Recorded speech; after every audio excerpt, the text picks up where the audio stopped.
Chairman. It's time now, before we commence our awards, to hear from two of our coaches. Would you please put your hands together and welcome on stage Simon Goodwin and Bomber Thompson. Well, Bomber, I'll fire the first question at you, and it's about Dustin Fletcher. He is up here tonight announcing the fact that he's going to go on and play for another year. I mean, he is a remarkable footballer, isn't he? He certainly is, and yeah, he'll break Simon's record and hopefully plays 400, has a great year, and I think it's going to come soon, though, Dustin. Do you think? You are going to retire one day. He's been a great player. I play with him. How good's that?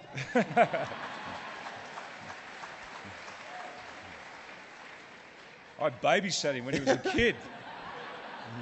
He's turned up in his school clothes. Simon, it's an odd time of a footy season, obviously, between the two seasons, and there's obviously some restrictions on what we can do as a club now with our trading and that type of thing. How aggressive can we be in this period?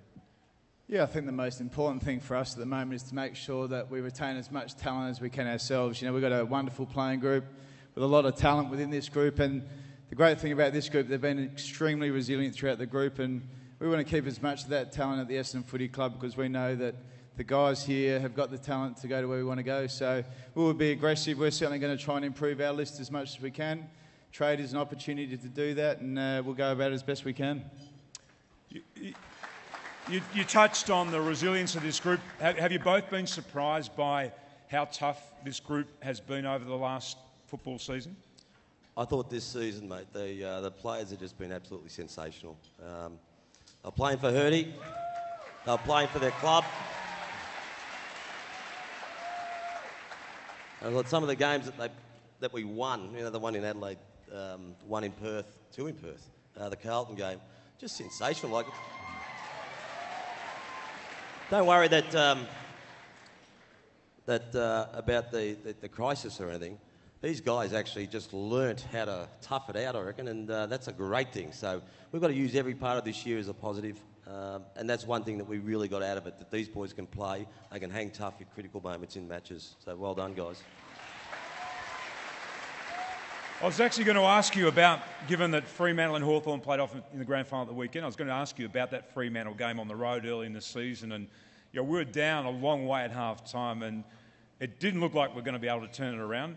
What happened during that half-time break, Goody? I mean, we coached well, Goody, didn't we? That's what happened. Changed a few things around, Bomb. No, look, it was an emotional night for a number of reasons, but I think what we saw that night especially was round 3, that the inner strength of the group. We kicked one goal, I think one or two goals to half-time, and you could just feel straight away the first 2 minutes after half-time, the leaders of the footy club really stood up and started to take the club forward, and from that moment on it was you could just feel that we were going to win that game no matter what, and I felt that the whole group and the whole club just grew so much that night. And there's been a lot throughout this season. There's been so many other positives though too in terms of the development of so many players, Bomber. Yeah, I love the fact that, you know, a lot of the focus has been on what Paul just spoke about, but our young players can play. We're starting to recruit well. We're starting to develop. You don't have players doing what they've done, playing like Jackson Merritt and some of them, Jakey Melksham, these sorts of boys, unless they're good players when they come into the club and the club looks after them once they're here. And we've done that really well.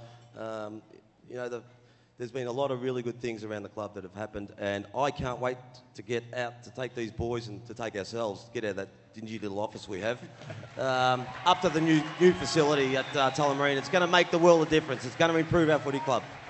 Well, touching on that new high performance centre, I mean, how critical will that be, or how important will that be to the development of some of our players? Yeah, look, Bomber and I went out there last week, and it's an outstanding facility. It's something you've never seen before, and I think the thing that we've been talking about is how we maximise that facility to improve the players that we've got and develop them as much as we can. And we've got a wonderful opportunity as a coaching group to develop these players exactly the way we want them, get as much one-on-one coaching, one-on-three coaching, that real small group coaching to enhance their ability and really give them the opportunity to be the players they want to be. So it's an incredible competitive advantage if we want to use it. Have we resigned ourselves to the fact now that we will lose Stewie Crameri, Bomber? Well, I don't know. I hope not. I think Goody and I are going to go and go around his house every day, I reckon, trying to get him to stay. But in the end, if he goes, he'll go. He'll leave us. But we're pretty strong with this management that we when we become a better team and all our young players deserve more money, that we're going to be able to try and manage this list really well. So Stewie was a little bit outside where we wanted to pay him, unfortunately, but the Bulldogs wanted to pay him a lot of money. So we're not going to... No, I'm not going to say that. I was going to say we weren't going to trade him to the Bulldogs, but yeah, I'll just hope that he... we wish that players stay for the right reasons. And Brian Lake's a very, very good example of that he took less money to go to a club that was in an area where they were about to win a premiership, and he got his premiership. And I think in the end, you can have as much money as you want, but you play this game for one reason, and that's to win premierships.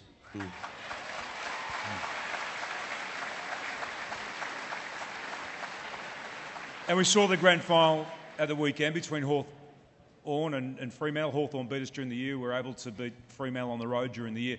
So what areas do you think we need to improve in? I mean, we had 14 wins this year, which wouldn't have been enough to get us in the top 4. So there's still some work to be done. Where do we need to improve?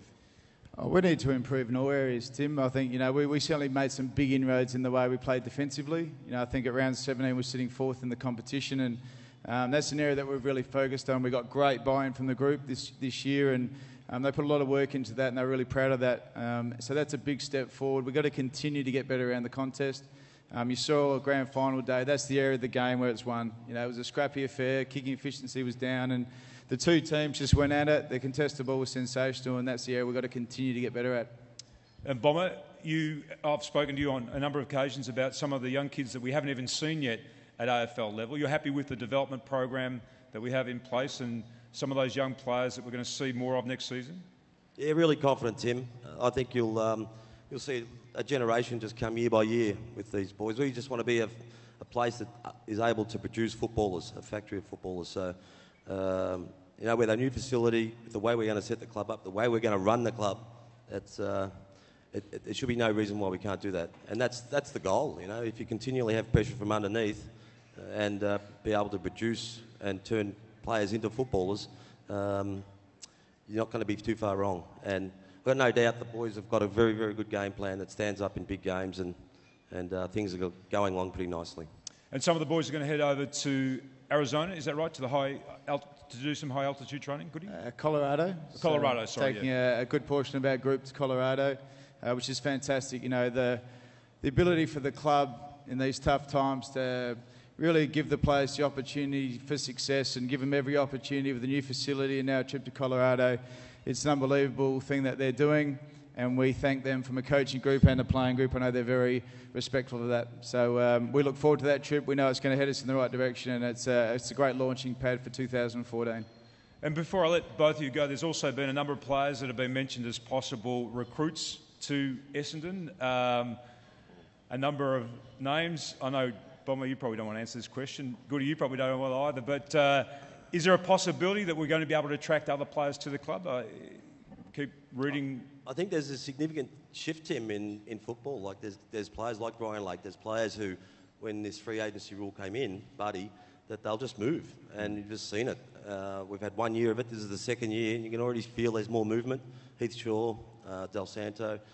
There's a few of them around, so we just have to be very selective. We have to go through the right process, but if that can help us win more games and help us get into the top 4, top 2, win a premiership, then we should not look at it. We should not look at it. And Bomber, that recruitment of Buddy to Sydney Swans wouldn't have happened on your watch down at Geelong. Oh, how about that one? Did anyone in the room see that coming? No. It's amazing how they've been able to pull that off, isn't it? That is amazing. How do they? I still don't get how they're going to pay this man. We don't have to worry about that. That's a good thing. Yeah. Would you please put your hands together and thank Bomber Thompson and also Simon Goodwin. Thanks, fellas.